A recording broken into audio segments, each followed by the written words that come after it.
on the show, and I'm looking at the title right now, and I know that I am going to mix up this word, something shocking, so maybe we'll get you to tell our listeners out there what the name of the new single is. It's pronounced Jouska, that's how you say it. Some people say Jouska, but it all means the same thing. I mean, we're happy with it, but no one gets our band name right anyway. So, it's Jouska is the proper way. So tell us a little bit about the word. What does the word actually mean? To summarize it, it's just the theoretical conversations you play out in your head about anything.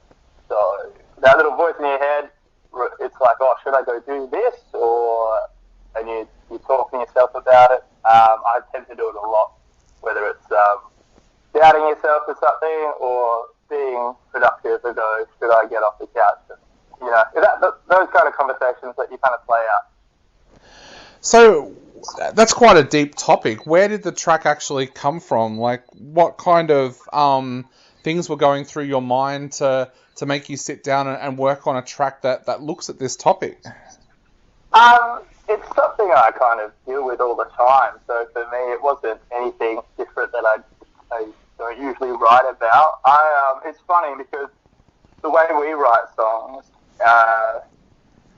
for me is we usually pre-pro music gets done, and I kind of just write poetry and lyrics down separately, and then I'll kind of get a vibe for a song, and then it stems from there. So when I wrote this song, like this song, for example, is 2 years old. We just released it now. So 2 years ago I wrote it. Probably to do with just being down and out about something and then kind of pushing through it. And then kind of that. This song is probably one of the more motivational songs about breaking through that negative thought process and actually kind of doing something about it. So that's where that song kind of stems from. Yeah. I mean, it was a little bit different. Most of my songs are pretty bleak, to be honest, with the whole cancer saga and just being kind of depressed and stuff. So it's a bit of a changer for us, lyrically. Yeah, you do write about a lot of personal things. Do you guys get a lot of people reaching out to the band and saying, I've been through what you've been through and this song relates, I can totally relate to it? Do you get a lot of that? Yes. It's usually too personal, like stuff that I wouldn't expect people to share. So we don't usually post about it because I don't want to air out anyone's personal issues. But especially when we dropped, I mean, Familiar Spirits in 2018 was pretty much a cancer record for me. So it was just going through that and then how that affected people around me. So it's quite a common subject. Most people have or know someone, and been a part of kind of that, which sucks in general. But yeah, I had a lot of people go like, "Oh, this has got me through some kind of dark times," and kept them kind of pushing on, which is crazy to me because we're just a small band, to be honest. So I don't really expect those kinds of conversations to just come out of nowhere, and they're all from anywhere. They're from like overseas or in our own backyard or just like interstate. It's just a bit weird that music it just finds a way to people. As an artist, though, it must feel rewarding for you that people read and listen to your work and feel that it does relate to them like that, though. Yes, it is pretty cool. Because I don't intentionally write for that reaction. I write for me, or what my band members are going through, or like behalf of them, and do it that way. So it's cool. I feel like it's a bit more of a natural reaction then. It's not like writing to a broad spectrum of people. And I guess that's what makes us up. Just writing for art now. So. Now, people are also going to notice when they listen to the track in a few moments that Nathan Stuckey makes a guest appearance on this track as well. Tell us a little bit about what made you guys decide to bring Nathan in on this track.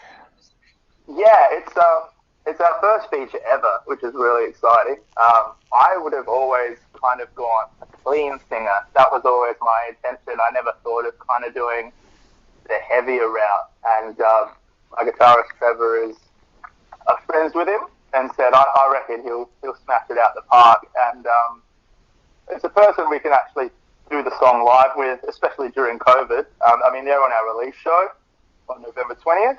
We're doing that at the Uni Bar in Adelaide, so he'll be helping us out with that. So he's a very heavy vocalist, and we had a heavy section, so it just kind of made sense. Awesome. So is this track part of something bigger? Like, can we expect an EP or an album from you guys in the not too distant future as well? We've been busy. We're back in the studio again next week for more tunes, but for now, we're just kind of be dropping singles. I think that's the way we're going to probably do things for the short future.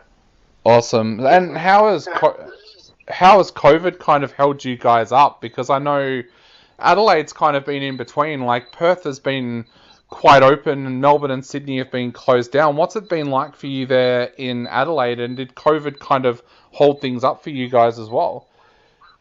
Yeah. So, like I said, we tracked Afterlives. We finished recording this in the studio with Afterlives and Jouska 2 years ago.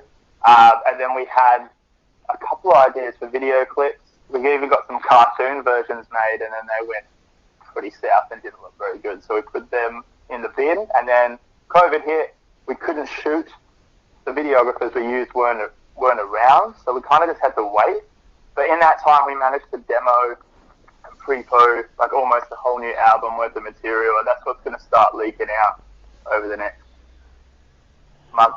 few months and stuff like that. So I mean, pros and cons. We got a lot of stuff done, and we also didn't get a lot of stuff out. So that was the tricky bit with us.